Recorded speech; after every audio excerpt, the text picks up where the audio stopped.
Okay, good evening, everyone. It is 7 p.m. on the nose. We're going to go ahead and get started. We'll call this meeting to order. We thank everybody for being with us this evening. Thanks to Rodney for being here to send us live out over Channel 3 and online. Would you please join us for our moment of silent reflection and then follow us in the Pledge of Allegiance.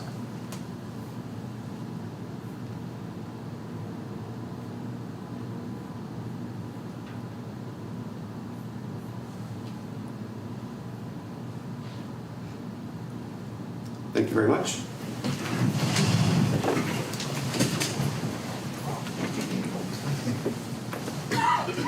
I pledge allegiance to the flag of the United States of America and to the republic for which it stands, one nation, under God, indivisible, with liberty and justice for all.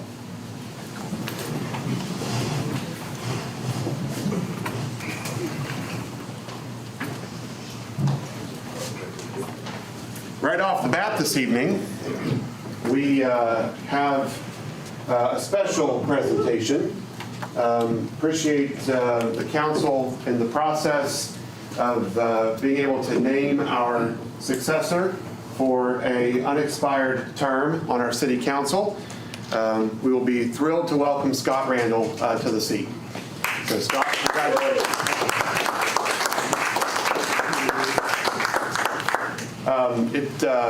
The council, we have to swear you in first. The council, if you'll recall, elected back in October to start the formality of a process of naming, should this happen, a new member to our city council. The charter, just to make everybody aware, again, the charter does not specify how this process happens. We have named the next highest vote getter in the past. We have also undergone interviews, which is how Mr. Sanders came to us back in 2018 timeframe or so. Timeframe. So, but we are going to work on formalizing a process that clears the air here on how we should handle these endeavors moving forward. But Scott, it all worked out. You went through the interview process, which we appreciate, and you are the next highest vote getter. So it all worked out just the way it should have. So congratulations again. Scott is a good friend of mine. We're not far from being the same age. So we've known one another a long time. Our parents have been friends for a long time. Scott and his wife have dedicated their lives to this community and making it better. They are raising their family up on Upper West Lincoln here in the city, just behind the hospital. And Scott's already involved with us here on our waste board with the city, on the Upshur County Solid Waste Authority, and he's also serving here on our Revenue and Expense Review Committee as a representative of the waste board. But he's provided a lot of insight for us over the years that he's been a part of those boards. I was very happy to appoint him to the waste board when I became mayor, and he's done a great job on that board ever since. Scott's a graduate of Buckhannon Upshur and has lived here his whole life and will continue to do so and try to help our community be even better than it is. So with that, Scott, I'm going to impose this oath of office upon you. So would you please raise your right hand and repeat after me? I'll try to make it as easy as I can. I, Scott D. Randall. I, Scott D. Randall. Do solemnly affirm. Do solemnly affirm. That I will support the Constitution. That I will support the Constitution. Of the United States. Of the United States. The Constitution of the State of West Virginia. The Constitution of the State of West Virginia. The Charter and ordinances. The Charter and ordinances. Of the City of Buckhannon, West Virginia. Of the City of Buckhannon, West Virginia. And faithfully discharge my duties. And faithfully discharge my duties. As a council member. As a council member. Of the said city. Of the said city. To the best of my ability. To the best of my ability. So help me God. So help me God. Congratulations. Thank you. All right, would you sign this before we get carried away and forget? And then if you want to have any pictures with mom and dad and your beautiful wife, you're more than welcome to. That'd be great. Thank you. Oh, thank you.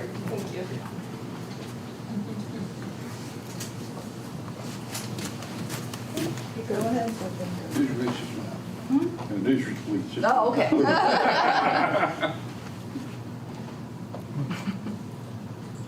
Thank you. Okay. Oh, wait, wait, sorry, Leslie. Everyone else go.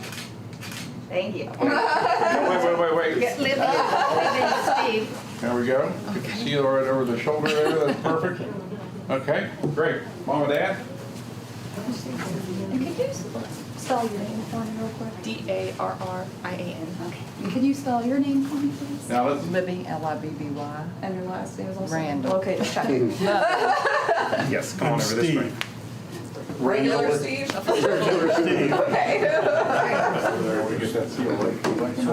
Okay. Okay. Go to it, guys. Do I have to go like this? You're fine, you're fine. That must go for Val. Look over there. Let them all go first. Right over here, right in here.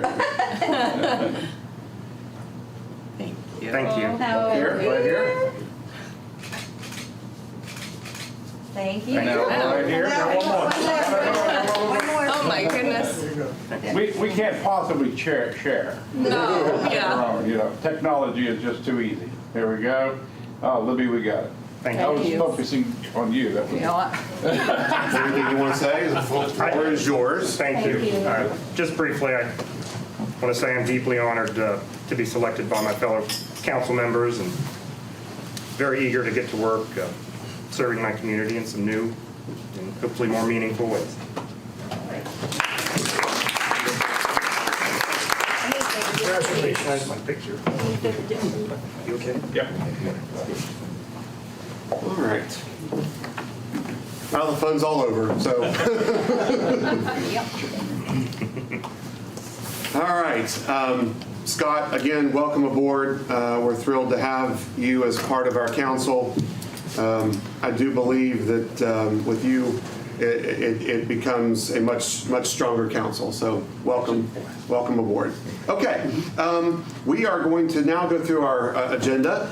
First up is we have a motion that we'll need for the approval of the minutes. Our special meeting 10/28 and our special meeting on 11/6. We do not have the minutes from the 17th yet. So would council please oblige and approve those minutes as presented? Second.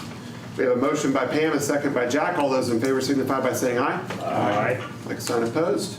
Motion carries. Down to reports of events, correspondence, and information. A short list this evening. We've got a proclamation from Alpha Delta Kappa. Appreciate Mr. Sanders administering that last week. Proclamation by Governor Justice for Christian Heritage Week. Veterans Day Parade, that will be on 11/11. That's this upcoming Monday at 9:45 a.m. That'll be, we'll have lineup down here by the city library. We'll come up Main Street, turn left at First Community Bank, go down one block by the Canal Lounge, and then turn left again and end at Jawbone Park for a ceremony. And then lunch will be provided for veterans and guests at the post 3663, the VFW post on South Kanawha Street. We have a tire collection event at the Public Works Facility, 395 Mudlick Road. We've been broadcasting that for a few weeks. That is on Saturday the 16th from 9 a.m. to 3 p.m. So that is across the road from our transfer station. It's on the left-hand side of the road at our Public Works facility. Again, 395 Mudlick Road. I believe there's a sign already out there. And then we've got the report of the cat and dog activity from the Upshur County Commission for September 2024. Those are your upcoming events and correspondence to watch. Okay, we are now at a point where we welcome public comment. Is there a motion to open the public comment period? We have a motion by Pam. I think I heard a second over here by David or Rob. Which one? David. Okay.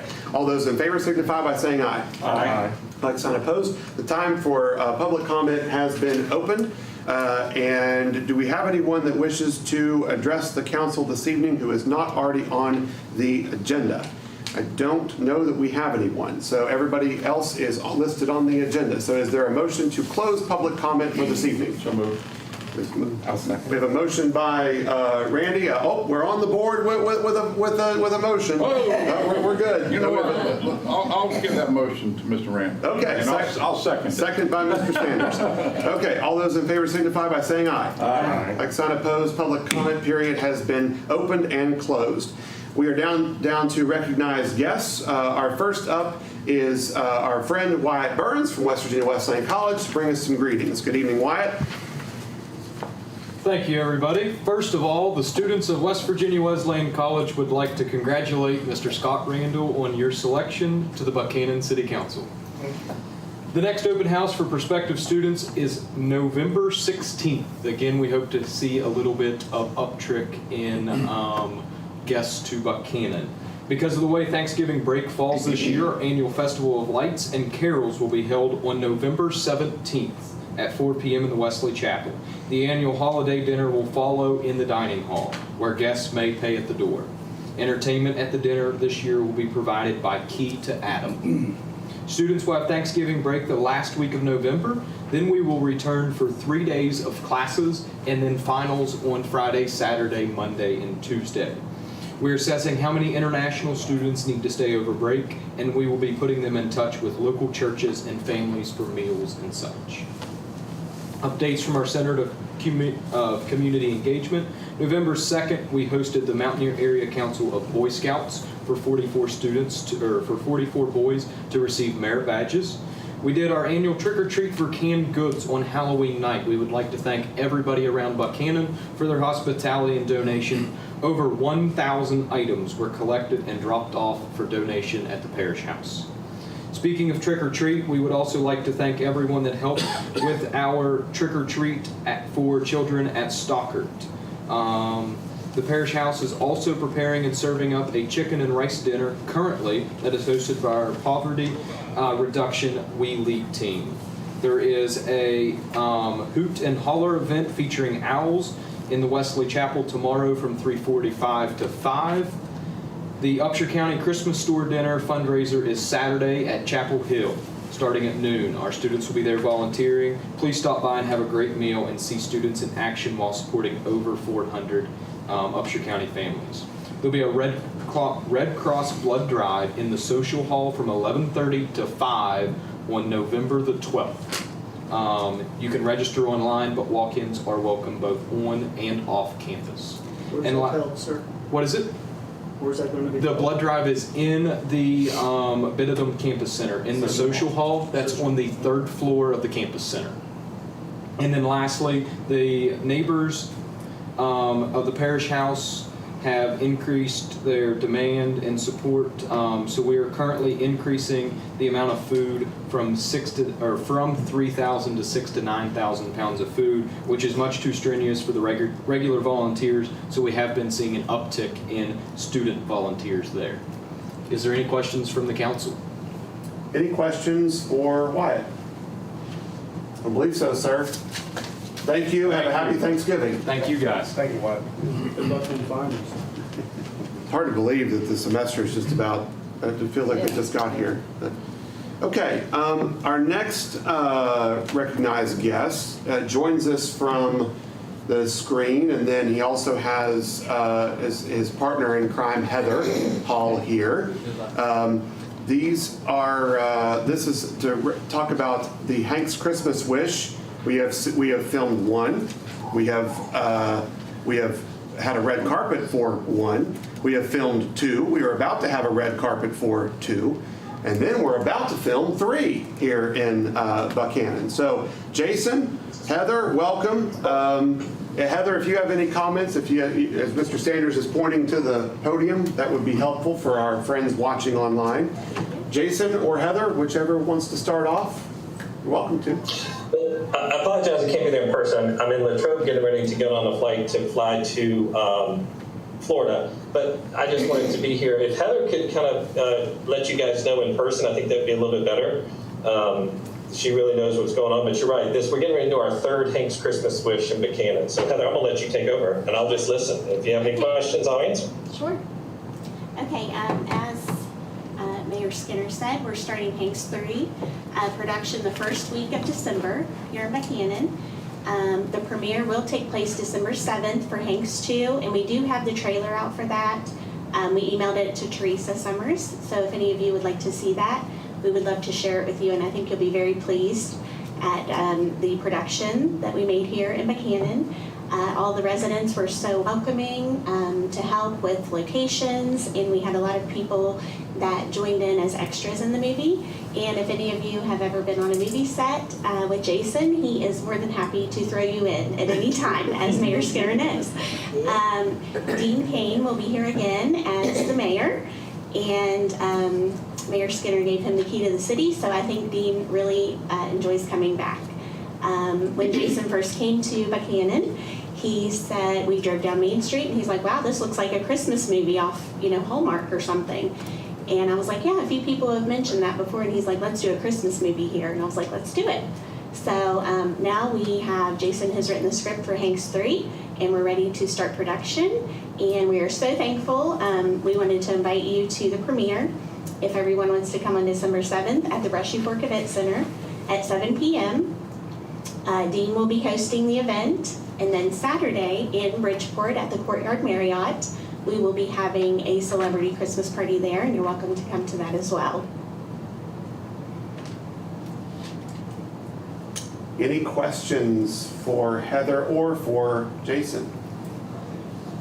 I think we all love having you all here.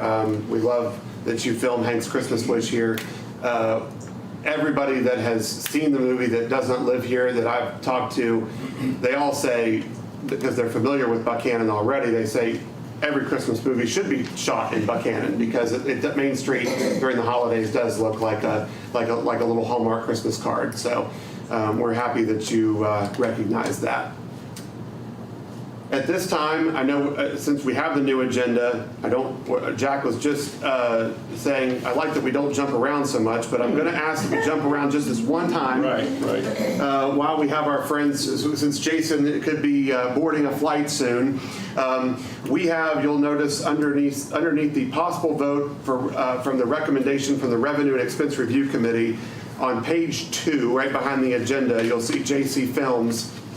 The Revenue and Expense Review Committee received a request for funding for them. We helped them last year with Hank's Christmas Wish 2, and so we'd like to be able to offer them an opportunity for Hank's Christmas Wish 3 with those expenses. The Revenue and Expense Review Committee recommends a $3,000 contribution to JC Films to the full City Council. Would there be a motion to approve that recommendation for JC Films? We have a motion by Mr. Thomas. Is there a second? Second by Mr. Zuliani. Is there any further discussion? I would mention, Mr. Mayor, too, that along with that, we are really proud to partner with JC Films for their premiere at the Event Center Brushy Fork, which does normally come with a rental fee, but we are waiving that rental fee because of the partnership that we have with the film, because of the enormous publicity that Buckhannon has received from the film over time too. So we'll have our staff there making sure everything goes well for you, Heather and Great. Jason, and we're excited that you'll be in the event center there at Brushy Fork. It's a beautiful facility, so it'll be a nice evening for everyone for the premiere.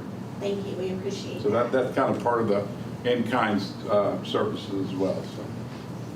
In addition to the check. Right. All those that we have a motion and a second on the table. We have heard discussion. All those in favor of supporting JC Films with a $3,000 contribution, would you please signify by saying aye? Aye. Likes unopposed. That motion carries unanimously. Thank you. very Thank you all very much. We thank you, Heather. We thank you, Jason. Thank you. Thank you. And we'll see you on December 7th. That sounds great. Okay. Godspeed, Jason. Here. I think you froze up. You might be boarding the plane. Just in time. All right. I believe that those are all for our recognized guests this evening. So we'll go right to the financial report, and we'll welcome Amby Jenkins up to the podium. Good evening. Hello. Okay, I'm going to give you my typical balances report to start off with. General fund and money market checking, $1,282,000. The CDs at $86,000. Historic landmark savings, $3,037. Stockert Youth Center capital campaign, $448,000, and then we have the $12,000 pledge. Coal tax, $63,000. Municipal stabilization, $924,000. Flood control, $78,000. Consolidated Public Works Board, $93,000, with the cemetery CD at $235,000. Sales tax is now at $2,342,000. We just received our quarter ending September contribution from the for the sales tax of $560,000. That was received on October the 25th. I want to note, though, that we do have in the general fund has spoken for $2.1 million of that sales tax. So we have a lot of projects going on, hopefully. American Rescue Plan, $202,000. Opioid account, $113,000. The October 2024 general fund revenues were $549,000. Of that, we received $108,000 from the sheriff's taxes and $166,000 from B&O taxes. And our expenditures were at $463,000. You have your bills included in the packet, the ones that I'm going to point out to you that are a little different than the normal expenditures. We had $3,300 to Jeremy Drennan. That's to help prepare our financial statements for the year ending 6/30/24. That's a partial payment. David Howe, where we're getting the process of our audit for the year ending 24. That'll take us through. We have to have that finished by March of next year. $3,314. That's split among all the departments. Positive promotions, junior firefighter hats, $1,500. JF Allen blacktop for the impound, policed impound lot was $6,900. Ace Materials, 10 yards of concrete at Madison Street, $1,800. City Net Fiber to Street Department and Waste Department, and this is only the Street Department share, $5,000. We didn't have really good, reliable internet out there. We have the access to have good, reliable internet out there now. Hopefully one day we'll have credit cards taken at the transfer station. Potesta and Associates, Stalker Boundary Survey Plat was $2,900. Appalachian Signs, Signals, and Products was the ancillary fire system. It was tying the ancillary foot system into the fire system at the Stalker Youth Center for the fire marshal. That was $1,800. HIM Incorporated, we expensed $7,300 for the burn box stacking of the Conex boxes for the training facility out at the Mud Lake facility. That was $7,300. $19,000 to Forge Fire and Equipment, Bravo Elite Force Door for the burn buildings. So those are some bills worth noting. Just a couple other things I wanted to report on. Buckhannon Community Theater held several performances of the Rocky Horror Picture Show at the Colonial in October, and the 1st of November. It was very successful. They had 800 attendees throughout the show. The next show to be held in the Colonial by Buckhannon Community Theater is the Best Christmas Pageant Ever. I just want to note that tickets can be purchased online at the Buckhannon Community Center, Buckhannon Community Theater website or Facebook. We do want to thank everyone for the support of the Charles Gibson Library levy. The community overwhelmingly supported that, and we are very happy about that. Thank you, community. Then the other things are on later in the, you want me to go ahead and report on the other items, Mayor? Yeah, we'll take up all the items that are under your report. Okay. So the first item is approval for the design and cost of Jawbone Park Stage. So I may have to ask Ethan to help a little bit with that. But the Jawbone Park Stage improvements was discussed in Consolidated Public Works Board. Those discussions began in February of this year, and in March, Consolidated voted to improve the stage area with a larger footprint with concrete floor. Ethan got the cost of that together. It was it'll be between 20 and 25,000. So they're recommending that council contribute that to it. If council contributes 25,000 to this project, then we would do a budget revision at the next council meeting to send that over to consolidated board. Details of the stage, Ethan will probably have to answer that, but I know it's concrete. Yeah.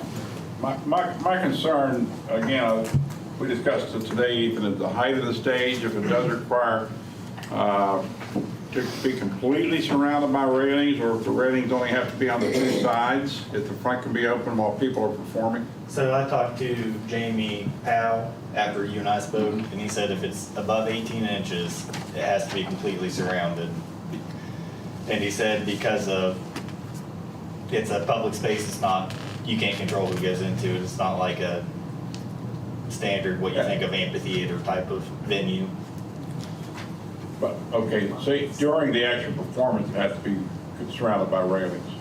He said that the railings have to be permanent. Permanent. It's coming from our I've never insurance worked a agency. venue that's the case, but in that case, I would recommend we lower that to 18 inches then, because it would be absolutely ridiculous for us to put bands up there and have fencing up in front of the band, have railings up in front of the band. I mean, I've worked stages 6, 8, 10 feet high and never had anything in front of me. But we got to go with what he says. So, I mean, Charleston Civic Center doesn't require that. Yeah, see, and I think that he was trying to explain that the difference is they can control who gets on the stage there, with this just being. Well, we can too during an event. But not during the With, if you manned it, you could. You manned, but all I'm saying is if that's the verdict, then we got to go back to 18 inches. Yeah. We just can't. At 18 inches, you don't need railing. Yeah. That would be my recommendation. How tall was that old thing we had down there? I think it was just a About 2x. It wasn't even probably a foot high. Yeah. Okay. So we can do 18 inches. That'll help your cost a good bit, but Yeah, I mean, seriously, I just can't see doing this and then telling the audience, just look through the railings and you can see the performances. That'll be fun. You know, if you sit this way or that way, you know, that's just ridiculous. You know, Yeah. I looked that up a while back and on the internet, and I saw 24 inches. Well, like I say, if you have stage managers, if you have a control of the stage, and I know what you're saying, Amy, and I know what you're saying, Ethan. If you have stage managers, that's a different thing if you control the flow on and off. Because again, you're not going to go to see Reba McEntire It's a public park though, and I think that's what. in a public. You're not going to see Reba in a public park where she performs and look through a railing. That's a given. I mean, that was my industry. But having said that, 18 inches is the size we should go. Yeah. Because we would be laughed at. It would be just a laughable situation. And I think because, you know, the Charleston Civic Center it's not open to the public for, you're like, we're going to have skateboarders, we're going to have people that are going to go down there and eat lunch. I have no problem when a performance isn't on to rail it off. But I'm saying if you go to the park in Fairmont, it's an outdoor park, and it's about a 6 or 8 foot high stage in that, what's that park called? Palatine. Palatine Park. And they pack in 25,000 people a show, and that stage is open. So, you know, I'm just saying. This Palatine, I don't know if the park itself could be gated unless there's a special event there. Jamie was getting at, it's Yeah. more of an amphitheater. It's designed specifically for Right. shows. Again, I've not worked just- that park. Yeah. I've produced shows on that park. And it's got back access, side access. But I'm not going to argue with our insurance carrier. I'm just saying that given that's the requirement for our insurance carrier, I don't think we can go high. I think we got to stay low. So a portable fence is totally out of the picture, something that we could remove I asked him and then about it. install after a performance or festival. That's what I thought. but, Well, can I mention that another person in this can say if something's removable, it's likely to be removed. We went through that. I'm not going to argue the point, Amby. I'm just saying everywhere else I've worked, hundreds of places I I've worked. understand. You know, but we'll side with caution. You know, we got to go with what Jamie says. I disagree, but we got to go with what he says. So we drop it down to 18 inches. that kind of negates us using Madison Street Park though for viewership over there. But that's okay, you know. Let's just do what we do. When's the project going to be completed? Whenever we get money for it, we can start on it. Because I would think there would be a way to. No, I'm not gonna argue with Jamie. I mean, I know what you're saying, Ray. It's his call, you know. I think there would be ways to really secure it in the right way once there's no performances there. That's what I'm concerned about. Is 18 inches going to provide a visual, you know, people be able to see It's what's gonna be as good as we got. I mean, it's gonna be a little bit better than what we have, so it'll be somewhat of an improvement. It's going to be larger. I mean, Yeah. it's going to take up a larger footprint, so Yes, that's it'll be, important as well. 20 by 25, that's the standard for 7 to 10 piece band sets. And we're going to embed electric. We're gonna run wire, have outlets all Right. around the side, have a utility corridor for wires under it. We'll have to do the flood vents and everything, but yes, it'll be solid and we have all the connections that you need for it. Yeah. I know we rented, you know, bleachers for an event. I don't know if there's a way to rent stage that would hide. Well, but our insurance carrier may say the same thing. All I'm saying is, I'm fine with railing it off when there's not a 2-hour performance. For the 2 hours, you cannot have something in the front.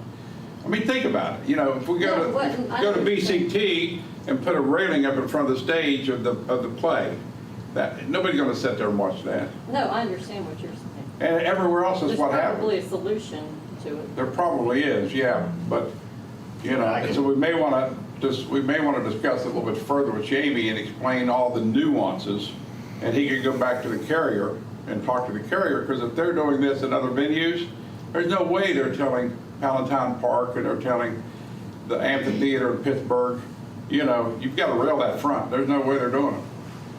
And I know what you're saying. You know, you're saying if somebody jumps up out of the audience during a live performance, No. you know. I think, again, it's because it's a public park. People go down there all the time. I'm not talking about when we're not doing a performance, rail it. But pull out the fronts when the performance goes live. Permanent railing on the sides, Yes, Rodney? right? I've seen things done before where they like put like a garage door in front and then side in the sides to where it can be closed up, so it no longer becomes you know, something in the park that someone can get hurt on. It's a closed building, but then it can open up and the sides fold out or something and create a space that can be a stage. And that's also beneficial as far as setting things up in bad weather and stuff like that. I mean, I've seen stuff like that actually accomplished. We may say pending further discussion, the height could vary, so. I think we ought to hold off on it until next meeting.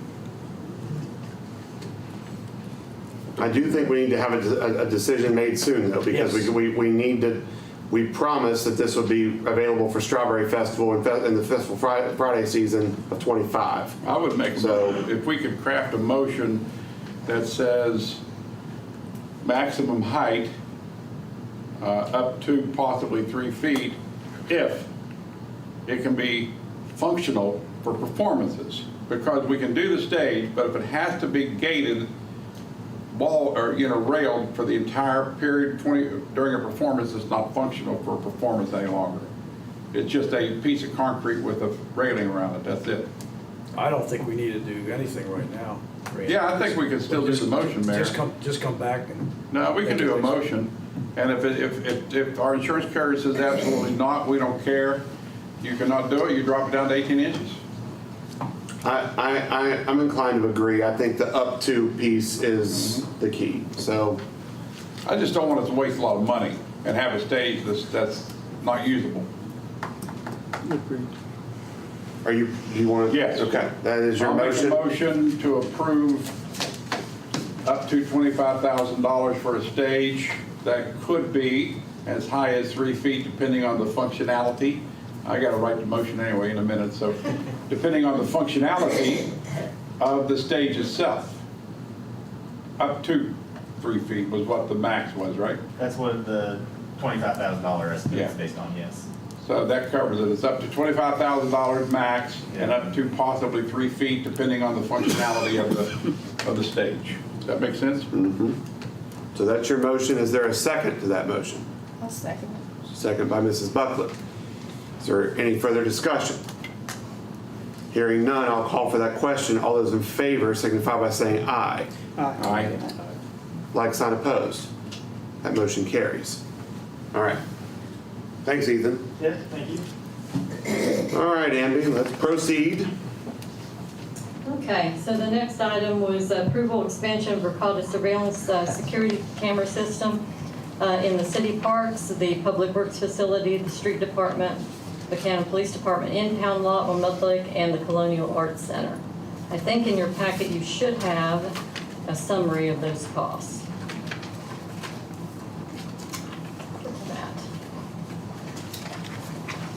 Okay, so Verkada camera, I want to explain one thing, is the system that we have at City Hall currently. We did that when we had to have a surveillance camera system completely changed out in the city. We wanted to use this as a trial, and it works out very well. The police department has access to it. It's a cloud-based system. The cameras are a little expensive, but they're warranted for 10 years.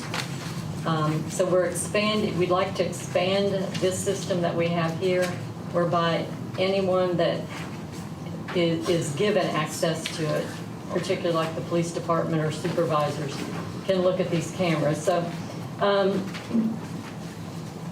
the cameras for the street department portion, and again, I'm going to revert back to Ethan, who will know more about what the cameras are and where they're going.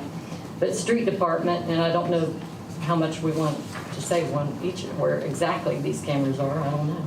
$11,463 for the street department portion of those cameras. The waste department already approved their half because street and waste department are together out of Mud Lake Road. Police impound lot, $4,347. The parks, we have the walking trail, the dog park, $6,200, Jawbone Park, $14,000, city parks, $23,000, and then that would be the total $44,000 for those cameras. And then the theaters would be $8,800. I will note that the Parks and Recreation Board has, that they have long discussed the need for cameras in the city park areas. So that was one of the points that was outlined as a high priority from the Parks and Rec Board. So the Consolidated Board has heard this as well. Yeah. So the request would be to fund these. The parks part, of course, would be another budget revision, sending those funds to Consolidated Board for the parks. And then the others would be in each of those departments, police department, waste department, and colonial theater, to fund those.